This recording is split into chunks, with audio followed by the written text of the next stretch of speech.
हमारे सारे पाठकों को प्यार भरा नमस्कार। जालिम बहू। जयप्रकाश जी आंसुओं से भरी आंखें लिए हुए अपने कमरे में बैठे हुए थे और लगातार कमरे की दीवार पर लगी अपनी पत्नी की तस्वीर को निहारते जा रहे थे और अपनी पत्नी के साथ बिताए हुए सुहाने पलों को याद कर रहे थे। उनकी आंखों से लगातार अश्रुधारा बही जा रही थी। पत्नी के जाने के बाद उन्हें अपनी जीवन जैसे बहुत बड़ा बोझ लग रहा था। आज सुबह से ही जयप्रकाश जी की हालत खराब थी। उनके पेट में अचानक दर्द शुरू हुआ और उन्हें उल्टियाँ होनी शुरू हो गई। शायद बासी खाना खाने के कारण उन्हें एसिडिटी हो गई थी। आज उनका बेटा विशाल भी जल्दी ऑफिस चला गया था।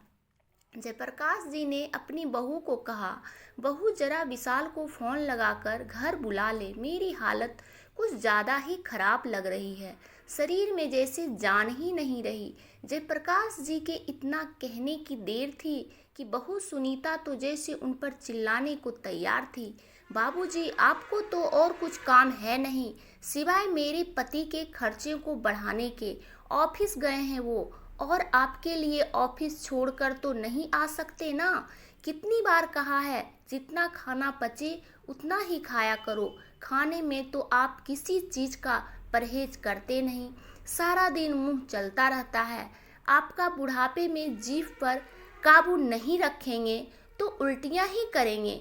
बहू की जली कटी बातें सुनकर प्रकाश जी बहुत चुप करके वापस अपने कमरे में बैठ गए। बैठे बैठे उन्हें याद आया कि जब भी उनका पेट खराब होता था या कभी उल्टी होती थी तो उनकी पत्नी कमला उन्हें पानी में नींबू और काला नमक का शरबत बनाकर दिया करती थी, जिसे पीकर उन्हें राहत मिल जाती थी।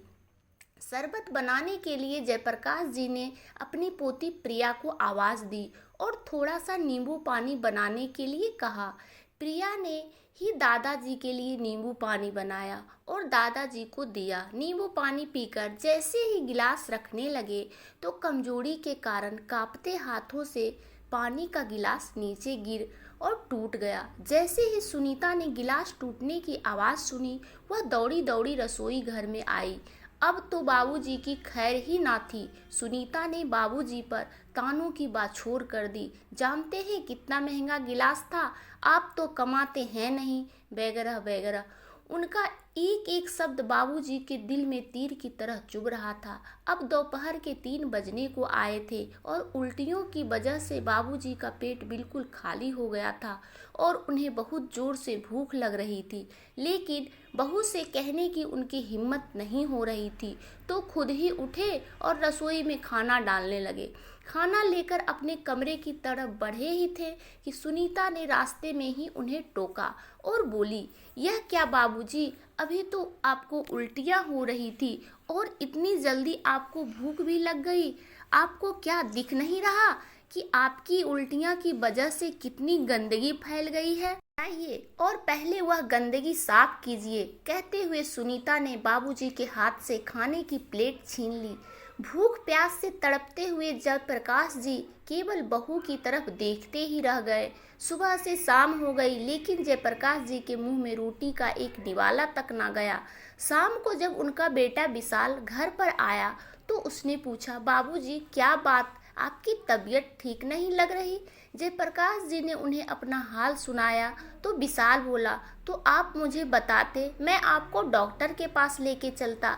बेटा, वो बहू कह रही थी कि जैसे ही प्रकाश जी कुछ बोलने को हुए तभी उनकी बहू सुनीता उनकी तरफ देखकर घूरने लगी। जयप्रकाश जी वहीं चुप हो गए। बाबूजी, आप कुछ कह रहे थे, बोलिए ना, क्या बोलना चाहते थे आप? विशाल ने अपने बाबूजी से जानना चाहा। बेटा, मैं वो कह रहा था कि मेरी दवाई खत्म हो गई है, जब तुम कल शाम को ऑफिस से आओगे तो लेते आना। अरे बाबूजी, आपकी दवाई तो मैं 2 दिन पहले ही ले आया था, मैंने सुनीता को दे दी थी। सुनीता, तुमने बाबूजी को दवाई क्यों नहीं दी? विशाल ने अपनी पत्नी को आवाज़ लगाते हुए कहा। सुनीता दौड़कर आई और बोली, जी मैं वो काम में भूल गई थी, अभी लेकर आती हूँ। बाबूजी ने मुझसे तो पूछा ही नहीं, अगले दिन सुबह विशाल उठा तो उसने देखा कि रसोई घर में बाबूजी बर्तन धो रहे हैं। विशाल ने कहा, बाबूजी ये क्या कर रहे हैं आप? तो बाबूजी बोले, अरे दिल बहलाने के लिए थोड़ा सा काम कर लेता हूँ, मैं अपनी खुशी से कर रहा हूँ। यह सुनकर विशाल चुप हो गया। जब विशाल तैयार होकर ऑफिस के लिए निकल गया तो सुनीता बाबूजी से बोली, अच्छा तो दवाइयाँ ना मिलने पर आप मेरी उनसे शिकायत कर रहे थे और आज उनके सामने ही बर्तन धोने शुरू हो गए। थोड़ी देर के लिए रुक नहीं सकते थे? दिखाना जरूरी था कि मैं आपसे घर का काम करवाती हूँ। तो ठीक है, आपकी आज भी खाने से छुट्टी। यह सुनकर प्रकाश जी बहू के आगे हाथ जोड़कर गिड़गिड़ाने लगे और बोले, बहू 2 दिन हो गए हैं मुझे खाना खाए हुए, भूख के मारे जान निकली जा रही है, खाने के लिए 2 रोटी तो दे दो। कहते हुए प्रकाश जी की आंखों से अश्रुधारा बह निकली। सुनीता ने थोड़ी सी दया दिखाते हुए जयप्रकाश जी को रात की पड़ी बासी रोटी दे दी और साथ में उनके आगे चाय रखते हुए बोली, यह लो, आज तो आपको रोटी और चाय दे रही हूँ, लेकिन आगे से आपने किसी से कोई भी शिकायत करने की कोशिश की तो आपका अंजाम सोच लीजिएगा। यह कहकर सुनीता तैयार होकर अपनी किटी पार्टी में चली गई। जयप्रकाश जी अपनी पत्नी की तस्वीर की तरफ देखने लगे और बोलने लगे, देख रही हो, भाग्यवान, ऐसा खाना तो कोई किसी भिखारी को भी ना देता होगा। उनकी पत्नी को स्वर्गवासी हुए 6 महीने हो चुके थे और इन 6 महीनों में वही जानते थे कि उन्होंने एक एक सांस किस तरह ली। खैर 2 दिन के भूखे थे तो जयप्रकाश जी पुरानी बासी रोटियों पर भी टूट पड़े। अगले दिन सुबह जयप्रकाश जी अपने बेटे से बोले, अरे बेटा, देखना यह मेरा चश्मा टूट गया है, शाम को जब तुम ऑफिस से आओगे तो इसे ठीक करवाते आना। अरे बाबूजी, आपका चश्मा तो बिल्कुल बुरी तरह से टूट गया है। यह कहते हुए विशाल ने सुनीता को आवाज़ लगाई और कहा, आज बाबूजी को लेके जाना, उनकी आंखें भी टेस्ट करवा देना और उनके लिए नया चश्मा भी बनवा लाना। सुनीता ने विशाल के सामने आज्ञाकारी बीवी बनते हुए हाँ मैं गर्दन तो हिला दी, लेकिन विशाल के जाते ही ज्वालामुखी की तरह फट पड़ी। बाबूजी, आपको चैन नहीं आता क्या? रोज कोई ना कोई नया खर्चा लेकर बैठ जाते हो। अरे बहू, मुझे आंखों से कुछ नजर नहीं आ रहा था, इसलिए मैंने विशाल से कह दिया। वैसे तो तुम भी जानती हो कि मैं कोई फालतू का खर्चा नहीं करता हूँ। जयप्रकाश जी डरते डरते बोले, अच्छा कह तो ऐसे रहे हैं जैसे सारा दिन ऑफिस में बैठते हो और काम करते हो, जिसके लिए आपको चश्मे की ज़रूरत है। सारा दिन तो आप घर में पड़े हैं और रोटियां तोड़ रहे हैं। एक बात ध्यान से सुन लीजिए, अगर 2 वक्त की रोटी खानी है तो चुपचाप अपने कमरे में पड़े रहिए। मैं तो परेशान हो गई हूँ। अगर रोज रोज यही चलता रहा तो देख लेना, एक दिन वृद्धा आश्रम भेज दूंगी, फिर मुझे मत कहना। जयप्रकाश जी की पोती प्रिया अपनी माँ के मुंह से रोज रोज की बातें सुन रही थी। वह माँ के पास आई और बोली, माँ, आप दादाजी के साथ इस तरह से क्यों बोलते हो? पापा के सामने तो आप उन्हें कुछ नहीं कहते। यह सुनते ही सुनीता ने प्रिया के मुंह पर एक जोरदार थप्पड़ जड़ दिया और बोली, किसने सिखाई तुम्हें यह बातें? खबरदार, आज के बाद अपने दादाजी के पास बैठी तो। बहू की बातें सुनकर जयप्रकाश जी का कलेजा जैसे छलनी हो गया था। रोज रोज की इस जिल्लत भरी जिंदगी से जयप्रकाश जी की सहनशीलता जवाब देने लगी थी। वे अपने बेटे को सब कुछ बता देना चाहते थे, लेकिन केवल यही सोचकर चुप कर जाते थे कि वे अपने घर में झगड़े का कारण नहीं बनना चाहते और बेटे बहू का परिवार नहीं तोड़ना चाहते। जयप्रकाश जी बहुत सोच विचार में डूब चुके थे। क्या करूं, किससे कहूं? इन सब बातों का जवाब वह नहीं ढूंढ पा रहे थे। वे जानते थे कि अगर उन्होंने बेटे को सारी बात बताई तो वह बहू को नहीं छोड़ेगा। एक दिन जब विशाल अपने ऑफिस चला गया और प्रिया अपने स्कूल चली गई तो सुनीता भी तैयार होकर अपनी किटी पार्टी के लिए निकल गई। तो बहुत सोच विचार करके जयप्रकाश जी बिना किसी को बताए घर से बाहर चले गए। उनकी आंखें आंसुओं से भरी हुई थी। बहू के द्वारा कहा गया एक एक शब्द उनके कानों में गूंज रहा था। सुनीता जब वापस आई तो देखा बाबूजी घर पर नहीं थे। उसने सारे कमरे छान लिए, सब जगह देख लिया, लेकिन बाबूजी कहीं नहीं मिले। अरे आखिर बिना बताए कहाँ चले गए बाबूजी? आज आने दो घर उनको, आज उनकी खैर नहीं। ज़्यादा मनमानी करने लगे हैं, सबक तो सिखाना ही पड़ेगा। लेकिन देखते देखते शाम हो गई, प्रिया भी घर आ गई और विशाल के आने का भी समय हो रहा था, लेकिन जयप्रकाश जी का कोई अता पता नहीं था। और उधर सुनीता डर के मारे कांपने लगी थी, क्योंकि विशाल तो आते ही बाबूजी से मिलने उनके कमरे में जाते थे। विशाल के सवालों का क्या जवाब दूंगी? कहाँ चले गए? क्या चले गए? क्या बात हुई थी? यह सब पूछेंगे तो क्या जब बताऊंगी? यह सब सोच सोचकर सुनीता के पसीने छूटते जा रहे थे। आखिर बाबूजी की जिम्मेदारी तो विशाल ने उसे ही दी थी। विशाल सुनीता पर पूरा विश्वास करता था और सुनीता भी विशाल के सामने बाबूजी का ख्याल रखने का ढोंग करती थी। लेकिन उसे सुनीता की असलियत का पता नहीं था। पर आज पोल खुलने वाली थी। कुछ देर बाद जब विशाल ऑफिस से आया तो वह बाबूजी के कमरे में गया और बाबूजी के नाम मिलने पर सुनीता से उसके बारे में पूछा। सुनीता कांपते हुए बोली, वो आज बाबूजी पता नहीं सुबह से ही कहीं चले गए। क्या मतलब है तुम्हारा? क्या तुम घर पर नहीं थी? नहीं, मैं वो किटी पार्टी में गई थी। विशाल गुस्से में लाल हो गया। तुम और तुम्हारी किटी पार्टी? अगर मेरे बाबूजी को कुछ हो गया तो मैं तुम्हें छोड़ूंगा नहीं। तुमसे तो मैं बाद में निपट लूंगा। कहते हुए विशाल बाबूजी को ढूंढने के लिए बाहर निकल पड़ा। विशाल ने बाबूजी को आस पड़ोस में खोजा। जैसे ही पड़ोसियों को पता चला कि बाबूजी अपना घर छोड़कर निकल गए हैं तो उन्होंने चुप रहना उचित नहीं समझा। उन्होंने सुनीता की सारी पोल खोल दी कि कैसे सुनीता बाबूजी के काम करवाती थी और बर्तन साफ करवाती थी और बदले में उन्हें खाने के लिए 2 वक्त की रोटी भी उससे ना दी जाती थी। यह सुनकर विशाल पर तो जैसे कोई पहाड़ टूट पड़ा। उसे वो पल याद आने लगे जब बाबूजी उसे कुछ कहना चाहते थे पर कहते कहते बीच में रुक जाते थे। शायद सुनीता के डर के कारण ही बाबूजी कुछ बोल ना पाते थे। कितना अनजान और कितना लापरवाह था मैं, जो मैंने सुनीता पर आंख बंद करके विश्वास किया और अपने बाबूजी की भावनाओं को समझ ना सका। कहते हुए विशाल बाबूजी की खोज में दौड़ने लगा। अचानक उसे ख्याल आया कि बाबूजी अपने गांव जाने के लिए निकले होंगे और हो ना हो वह रेलवे स्टेशन पर ही मिलेंगे।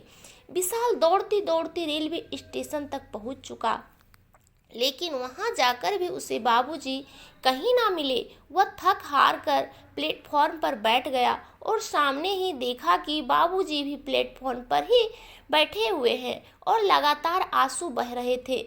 उन्हें रोता देख हर विशाल को अपने दिल पर 100 छुरियां चलने बराबर दर्द महसूस हुआ। जो बाबूजी कभी आत्मसम्मान के साथ रहा करते थे, आज मेरे कारण इस अवस्था में पहुंच गए हैं। विशाल भागकर अपने बाबूजी के पास पहुंचा। बाबूजी को देखकर उनके गले लग पड़ा और फूट फूट कर रोने लगा। बेटे को देखकर जयप्रकाश जी भी अपने आप को संभाल ना पाए और अपने दिल का गुबार बेटे के आगे उन्होंने खोल कर रख दिया। पिताजी, मैं सब जान गया हूँ कि सुनीता ने आपके साथ कैसा व्यवहार किया, आप पर कितना अत्याचार किया, लेकिन आप आज तक चुप क्यों थे यह भी मैं जान गया हूँ। आज तक जो हुआ सो हुआ, आज के बाद ऐसा नहीं होगा। सुनीता ने आपको जो घाव दिए हैं उसका एक एक घाव का हिसाब तो उसे देना ही पड़ेगा। पिताजी, अब आप मेरे साथ घर चलिए। विशाल अपने बाबूजी का हाथ पकड़कर घर की तरफ लेकर जाने लगा तो जयप्रकाश जी ने घर जाने से मना कर दिया। नहीं बेटा, मैं तुम्हारे और बहू के बीच झगड़े का कारण नहीं बनना चाहता। मैं चाहता हूँ कि तुम दोनों सुखी रहो। मेरा आशीर्वाद सदा तुम्हारे साथ है, पर मैं घर वापस नहीं जाऊँगा। विशाल किसी तरह बाबूजी को मनाकर घर वापस लेकर आया। घर आते ही सुनीता को देखकर विशाल का खून खौल गया। विशाल ने सुनीता से कोई सवाल नहीं किया, ना ही उसे कुछ बोलने का मौका दिया। आते ही उसके मुंह पर 4 थप्पड़ जड़ दिए। आज ये नज़ारा उनके पड़ोसी भी देख रहे थे, पर किसी ने आकर विशाल को नहीं रोका। विशाल का गुस्सा देखकर सुनीता के होश ही उड़ गए थे। उसका चेहरा गुस्से में लाल हो गया था और वह आज सुनीता को नहीं छोड़ने वाला, यह साफ साफ नजर आ रहा था। जलील औरत, मैंने तो तुझ पर विश्वास किया था, अपने बाबूजी को तेरे हवाले छोड़ा था और तूने मेरे विश्वास का गलत फायदा उठाया। मैं तो यही सोचता था कि मेरे बाबूजी घर पर रहकर बहुत खुश हैं, लेकिन नहीं, तुमने तो उनका जीना बदतर कर दिया और मेरे सामने उनका ख्याल रखने का ढोंग करती थी। जितना दुख तुमने मेरे बाबूजी को दिया है, उसे तो मैं ब्याज समेत तुझे वापस दूंगा। तुम अभी इसी वक्त मेरे घर से बाहर निकल जाओ। विशाल ने सुनीता के मायके में फ़ोन लगाया और उसकी माँ को बोला कि आज से मैं आपकी बेटी से सारे रिश्ते ख़त्म करता हूँ। आइए और अपनी बेटी को ले जाइए, मुझे इसकी कोई आवश्यकता नहीं है। और हाँ, मेरी बेटी प्रिया मेरे साथ रहेगी। तलाक का नोटिस मैं आपके घर पहुँचा दूँगा। विशाल ने जो किया वह देखकर सुनीता हक्की बक्की रह गई। जयप्रकाश जी बोले, बेटा गुस्सा शांत करो और मेरा बात ध्यान से सुनो। तुम्हें मेरी वजह से अपनी पत्नी से रिश्ता नहीं तोड़ना चाहिए। अब तुम पति पत्नी ही नहीं, माँ बाप भी हो। सोचो तुम्हारी बेटी पर क्या गुजरेगी। मेरा क्या है, मैं तो कहीं पर भी रह लूँगा। नहीं बाबूजी, यह घर मुझसे पहले आपका है। इस घर के मालिक आप हो और यह घर आपसे कोई नहीं छीन सकता। अगर कोई घर छोड़कर जाएगा तो वो सुनीता होगी। मुझे अपने पिता की ज़रूरत है, उसे अपने ससुर की ज़रूरत नहीं है, इसलिए वह घर छोड़कर जा सकती है। यह कहकर विशाल ने सुनीता के कपड़े बैग में पैक करने शुरू कर दिए। सुनीता जोर जोर से रोते हुए बाबूजी के पैरों पर गिर पड़ी और माफ़ी मांगने लगी। बाबूजी, मुझे बहुत शर्म आ रही है। मैंने आपके साथ बहुत बुरा व्यवहार किया। यह भी नहीं सोचा कि माँ के जाने के बाद आप कितना अकेला महसूस करते होंगे। आज मैं अपने किए पर बहुत शर्मिंदा हूँ। आज सुनीता उन्हीं बाबूजी से अपने किए कर्मों की माफ़ी मांग रही थी, जिनके साथ कभी नौकरों की तरह व्यवहार किया करती थी। जयप्रकाश जी बहू से बोले, बहू, विशाल मेरा इकलौता बेटा है और मैं उसके जीवन में कभी दुख नहीं देखना चाहता। जो हो गया सो हो गया, लेकिन मैं अपने बेटे का घर टूटते हुए नहीं देखना चाहता, इसलिए मैंने तुझे माफ़ कर दिया है। देख निर्लज्ज, मेरे बाबूजी का दिल कितना बड़ा है। तूने इन पर कितने जुल्म ढाए, फिर भी इन्होंने तुझे माफ़ कर दिया। उस दिन से बहू के व्यवहार में जमीन आसमान का परिवर्तन आ गया। अगले दिन सुनीता बाबूजी के कमरे में आई और बोली, बाबूजी आपकी चाय। चाय रखकर सुनीता ने बाबूजी का आशीर्वाद लिया। आज बाबूजी अपनी पत्नी की तस्वीर के सामने सुकून से बैठे थे और खूब सेवा करवा रहे थे। आज उनकी सारी चिंताएं दूर हो गई थी। उनकी पत्नी की मृत्यु के बाद आज पहली बार ऐसा हुआ था कि वह सुकून की सांस ले रहे थे और यही दुआ कर रहे थे कि भगवान हर माता पिता को विशाल जैसी औलाद दे। तो दोस्तों, मेरी कहानी आपको कैसी लगी हमें कमेंट करके ज़रूर बताएं, और कहानी अच्छी लगी तो इस कहानी को लाइक करें, इस चैनल को सब्सक्राइब करें और ऐसे ही अच्छी अच्छी कहानियाँ पढ़ने के लिए धन्यवाद।